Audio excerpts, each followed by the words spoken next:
മർക്കോസിൻ്റെ സുവിശേഷം 12-ാം അധ്യായം 1-ാം വാക്യം. പിന്നെ യേശു ഉപമകളാൽ അവരോട് പറഞ്ഞു തുടങ്ങിയത്, ഒരു മനുഷ്യൻ ഒരു മുന്തിരിത്തോട്ടം നട്ടുണ്ടാക്കി ചുറ്റും വേലി കെട്ടി ചക്കും കുഴിച്ച് നാട്ടി ഗോപുരവും പണിത് കുടിയാന്മാരെ ഏൽപ്പിച്ചിട്ട് പരദേശത്തേക്ക് പോയി. അവസാനത്തിൽ യേശു ഒരു ചോദ്യം ആ ജനത്തിൻ്റെ മുൻപിൽ നിന്ന് ചോദിക്കുകയാണ്. 9-ാം വാക്യം ശ്രദ്ധിക്കുക. എന്നാൽ തോട്ടത്തിൻ്റെ ഉടയവൻ എന്തു ചെയ്യും? ആ ചോദ്യം ഇന്ന് ദൈവത്തിൻ്റെ ആത്മാവ് നമ്മോടും ചോദിക്കുകയാണ്. ഇത്രയും കഥകൾ നമ്മൾ കേട്ടില്ലേ? കർത്താവ് പറഞ്ഞ ഉപമ കേട്ടില്ലേ?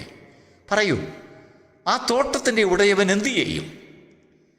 നമ്മുടെ മൗനം കണക്കിലെടുത്തുകൊണ്ട് എന്തു പറയണമെന്നറിയാതെ എല്ലാവരും മിഴിച്ചു നിൽക്കേ. കർത്താവ് തന്നെ അതിൻ്റെ ഉത്തരം പറഞ്ഞു. അവൻ വന്ന് ആ കുടിയാന്മാരെ നിഗ്രഹിച്ച് തോട്ടം മറ്റുള്ളവരെ ഏൽപ്പിക്കും. പ്രിയപ്പെട്ട ദൈവമക്കളെ, മറ്റുള്ളവർ എന്ന നാമത്തിൽ നാം എല്ലാവരും, നീയും ഞാനും അടങ്ങിയിരിക്കുന്നു എന്ന് ദൈവത്തിൻ്റെ ആത്മാവ് നമ്മെ ബോധിപ്പിക്കുന്നു. ഒരു കൂട്ടർ അനുസരിച്ചില്ല, ഒരു കൂട്ടർ ബഹുമാനിച്ചില്ല, ഒരു കൂട്ടർ ആദരിച്ചില്ല, ഒരു കൂട്ടർ അംഗീകരിച്ചില്ല, ഉൾക്കൊണ്ടില്ല. അതുകൊണ്ട് മറ്റുള്ളവർ എന്ന നാമത്തിൽ നമ്മെയും കൂടെ ഉൾപ്പെടുത്തി ഇതാ നമുക്കൊരു തോട്ടം നൽകിയിരിക്കുന്നു. ഇങ്ങനെ ഒരുത്തൻ്റെ അനുസരണക്കേടിനാൽ നമുക്ക് അവകാശമാക്കി കിട്ടിയതായ ഈ തോട്ടത്തിൻ്റെ അതിൻ്റെ ഫലം വാങ്ങേണ്ടതിന് ഇന്ന് രാത്രിയിൽ ഒരു ദാസനെ ദൈവം അയച്ചാൽ നിങ്ങൾ അവനെന്ത് കൊടുക്കും? പറയൂ. നമുക്ക് തന്നെ ആൻസർ കണ്ടെത്തേണ്ടതായിട്ടുണ്ട്. ഉത്തരം നമ്മൾ കണ്ടെത്തണം. ആ ദാസൻ്റെ ഉടയവന് വേണ്ടി നിങ്ങൾ എന്ത് കൊടുത്തയക്കും? 10 കൊട്ട മുന്തിരിങ്ങ കൊടുത്തയക്കുമോ? കുടിയാന്മാരായ നമ്മെ ഏൽപ്പിച്ചിരിക്കുന്നതിൻ്റെ ഉദ്ദേശം പഴുത്ത പഴങ്ങൾ പറിച്ചു കൊണ്ടുവന്ന് ചക്കലിട്ടാട്ടി അതിനെ രൂപപ്പെടുത്തി പ്രോസസ്സിംഗ് എല്ലാം ചെയ്ത് സകല കാര്യങ്ങളും ക്രമീകരിച്ചതിന് ശേഷം ഒടുവിൽ മനുഷ്യരെയും ദൈവത്തെയും സന്തോഷിപ്പിക്കുന്ന വീഞ്ഞായി അത് മാറ്റേണ്ടതിന് വേണ്ടി ഒരു കൂട്ടം മനുഷ്യരെ ദൈവം ലോകത്തിൽ തൻ്റെ വാഗ്ദത്തങ്ങൾ കൊടുത്ത് അവൻ സ്വന്തത്തിലേക്ക് വന്ന് സ്വന്തമായവർ അവനെ കൈക്കൊള്ളാഞ്ഞതിനാൽ അവനെ കൈക്കൊണ്ട് അവൻ്റെ നാമത്തിൽ വിശ്വസിക്കുന്ന ഏവർക്കും ദൈവമക്കളാകുവാൻ അധികാരം കൊടുത്ത് അവർ പുത്രത്വം പ്രാപിക്കുന്നതിന് വേണ്ടി കുടിയാന്മാരുടെ ആ തസ്തികയിൽ അവരെ വളർത്തിക്കൊണ്ടുവന്ന് എന്നെ മാനിക്കുന്നവനെ ഞാൻ മാനിക്കും, അല്പത്തിൽ വിശ്വസ്തനെ ഞാൻ അധികത്തിൽ വിചാരകനാക്കും, നിൻ്റെ വഴി എൻ്റെ മേൽ ഭരമേൽപ്പിക്കാൻ ഞാനത് നടത്തും, നിൻ്റെ ശത്രുക്കളുടെ മേൽ ഞാൻ നിനക്ക് ജയം തരും, നിൻ്റെ മുന്തിരിത്തോട്ടം നശിപ്പിക്കുന്ന ചെറുകുറുക്കന്മാരെ പിടിക്കുവാൻ ഞാൻ ശക്തനാണ്, നിനക്ക് ചുറ്റും ഞാൻ കാവൽ ചെയ്തിട്ടുണ്ട്, നിൻ്റെ കാൽ കല്ലുത്തിൽ തട്ടിപ്പോകാതെ വണ്ണം ഞാൻ എൻ്റെ ദൂതന്മാരോട് കൽപ്പിക്കും എന്നൊക്കെ വാഗ്ദാനം ചെയ്ത് നമ്മോട് അരുളി ചെയ്ത് അരുളപ്പാടുകൾ അറിയിച്ച് കണ്ണുനീരുകൾ കാണുമ്പോൾ ചക്കുകളിലിട്ടാട്ടുമ്പോൾ അതിൻ്റെ വീഞ്ഞ് രസമാകി വരാത്ത രീതിയിൽ ശത്രു പ്രവർത്തിക്കാതിരിക്കേണ്ടതിന് ചുറ്റും വേലി കെട്ടി നമ്മെ സൂക്ഷിച്ചിരിക്കുന്നത്. അതിൻ്റെ അനുഭവം ഉടയവന് ആവശ്യമാണ്. അതിനൊരു പ്രശ്നമുണ്ട്, അവിടെ ഒരു കാര്യം ആവശ്യമുണ്ട്. അതിന് ഒരു ഗോപുരം അവിടെ പണിതുയർത്തിയിട്ടുണ്ട്. എന്തിനു വേണ്ടിയാണെന്നറിയാമോ?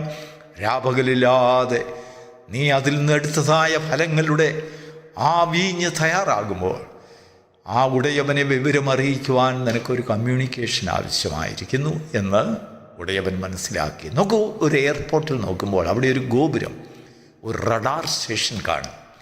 അവിടെ നിന്നാണ് കമ്മ്യൂണിക്കേഷൻസ് വരുന്നത്.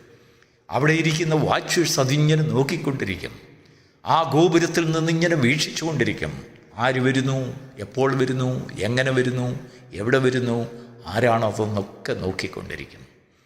നിൻ്റെ ജീവിതത്തിൽ പ്രാർത്ഥനയുടെ സ്വരം ഉയർത്തപ്പെടേണ്ടതിന്, ഉടയവനുമായിട്ടുള്ളൊരു ബന്ധം നീ സ്ഥാപിക്കേണ്ടതിന് ദൈവം അവിടെ നിനക്ക് ഗോപുരം പണിഞ്ഞു തന്നിട്ടുണ്ട്. നിൻ്റെ വീക്ഷണം അവിടെ ഉറങ്ങുവാനല്ല, നീ അവകാശിയെ തകർക്കുവാനല്ല. രക്ഷകൻ തൻ്റെ ദാസന്മാരെ നിൻ്റെ അടുത്തയക്കുമ്പോൾ അവന് വേണ്ടത് കേവലം മുന്തിരിപ്പഴം പറിച്ചതല്ല. ഭംഗി കാണുമായിരിക്കാം, ഒരുപാട് അറേഞ്ച് ചെയ്ത് മനോഹരമായിട്ട് വെച്ചിരിക്കുകയായിരിക്കാം, കുട്ടകളായിട്ട് നിനക്ക് കൊടുത്തയക്കുവാനുണ്ടായിരിക്കുക. അവിടെ നിന്ന് മുന്തിരിപ്പഴം കൊണ്ടുപോകാനല്ല ദാസൻ വരുന്നത്, എന്നാൽ അല്പം വീഞ്ഞ്. എന്തിനാണെന്നറിയാം? മനുഷ്യരെയും ദൈവത്തെയും സന്തോഷിപ്പിക്കുന്ന വീഞ്ഞ് കണ്ട ഉടയവൻ സന്തോഷിക്കുക. നമ്മുടെ ജീവിതത്തിൽ നമ്മൾ മനുഷ്യരെ സന്തോഷിപ്പിക്കുന്നവരും ദൈവത്തെയും സന്തോഷിപ്പിക്കുന്നവരായിരിക്കണം. സ്വർഗത്തിൽ സാക്ഷ്യം പറയുന്നവർ മൂവരുണ്ട്, ഈ ഭൂമിയിലും സാക്ഷ്യം പറയുന്നവർ മൂവരുണ്ട്. സ്വർഗത്തിലും ഭൂമിയിലുമുള്ള സാക്ഷ്യങ്ങൾ പറയുന്ന ഒരുവൻ തന്നെ, രണ്ടുപേരുടെയും സാക്ഷ്യം ഒന്ന് തന്നെ. Praise the Lord.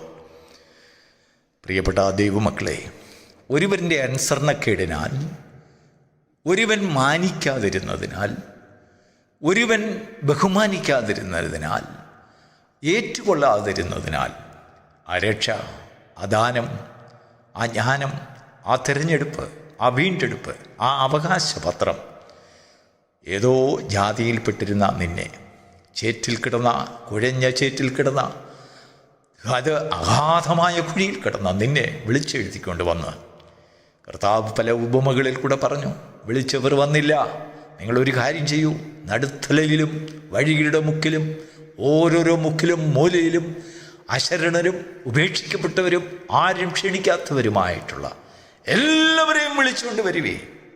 ദൈവത്തിന് സ്തോത്രം. ഇന്ന് ഈ പ്രഭാതത്തിൽ ദൈവത്തിൻ്റെ ആത്മാവ് നമ്മോട് സംസാരിക്കുന്ന ചില ഭാഗങ്ങളുണ്ട്. ഒന്ന്, ഇനിയും യജമാനൻ എന്ത് ചെയ്യും എന്നതിനൊരു ഉത്തരം. ആ ഉത്തരം കണ്ടുപിടിച്ചാൽ കർത്താവ് പറയുന്ന ഉത്തരം, മറ്റുള്ളവരെ ഏൽപ്പിക്കും. നിഗ്രഹിച്ചിട്ട്, ഉപേക്ഷിച്ചിട്ട് മറ്റുള്ളവരെ ഏൽപ്പിക്കും. ആ മറ്റുള്ളവരുടെ കൂട്ടത്തിൽ നീ ഉൾപ്പെടുന്നുണ്ടെങ്കിൽ, ഈ ദൈവത്തിൻ്റെ ശബ്ദം കേൾക്കുന്നുണ്ടെങ്കിൽ, ദൈവത്തിൻ്റെ ആത്മാവ് ചോദിക്കുന്നു, അവന് വേണ്ടി, ഉടയവന് വേണ്ടി നീ എന്ത് ചെയ്യും? എന്ത് കൊടുക്കും? ആ തോട്ടത്തെ പാലിക്കുവാൻ, സൂക്ഷിക്കുവാൻ ദൈവം നമ്മെ കുടിയാന്മാരാക്കി വച്ചിരിക്കുന്നു.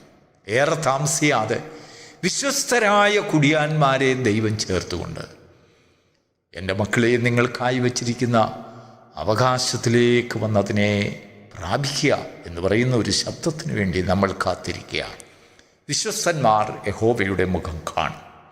വിശ്വസ്തതയുള്ളവർ ദൈവത്തിൻ്റെ തേജസ്സിനെ പ്രാപിക്കും, അവൻ്റെ മഹത്വത്തെ പ്രാപിക്കും. ഇന്ന് പകൽക്കാലം നാം മറ്റുള്ളവർക്ക് അനുഗ്രഹവും ദൈവത്തിൻ്റെ അനുഗ്രഹവും നമ്മുടെ വീട്ടിൽ സമാധാനവും മറ്റുള്ളവർക്ക് സമാധാനവും ആയിത്തീരുമ്പോഴാണ് ആ മുന്തിരിത്തോട്ടത്തിലെ കുടിയാന്മാർ എന്നുള്ളതായ ഒരു ബാഡ്ജ്, ഒരു ID കാർഡ് നമുക്ക് ലഭിക്കുന്നത്.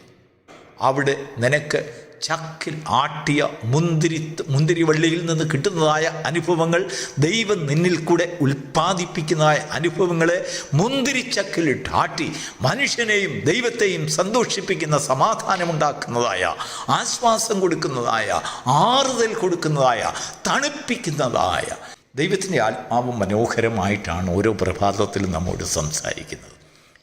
ഇന്ന് നമ്മൾ ആ അവകാശത്തിന് വേണ്ടി പക്വതപ്പെട്ടതായ ഒരു മാനസികാവസ്ഥയില്ല എങ്കിൽ ദൈവം നമ്മളെ തള്ളിക്കളയുകയല്ല, കടന്നു വരിക. എന്തിനു വേണ്ടിയാണ് ദൈവം വീണ്ടും വീണ്ടും ഇങ്ങനെയൊക്കെയുള്ള ദൂതുകൾ അറിയിക്കുന്നത്? ഒരു പക്ഷെങ്കിൽ നമ്മുടെ വീഴ്ച കൊണ്ടോ, താഴ്ച കൊണ്ടോ, ബുദ്ധികേട് കൊണ്ടോ, ജ്ഞാനക്കുറവ് കൊണ്ടോ ദൈവത്തിൽ നിന്ന് അകന്നകന്നകന്ന് പോകുന്ന ഒരനുഭവം നമുക്കുണ്ടെങ്കിൽ തിരികെ വരുവാൻ ദൈവത്തിൻ്റെ ആത്മാവ് നമ്മെ സ്നേഹത്തോടെ വിളിക്കുകയാണ്. God bless you.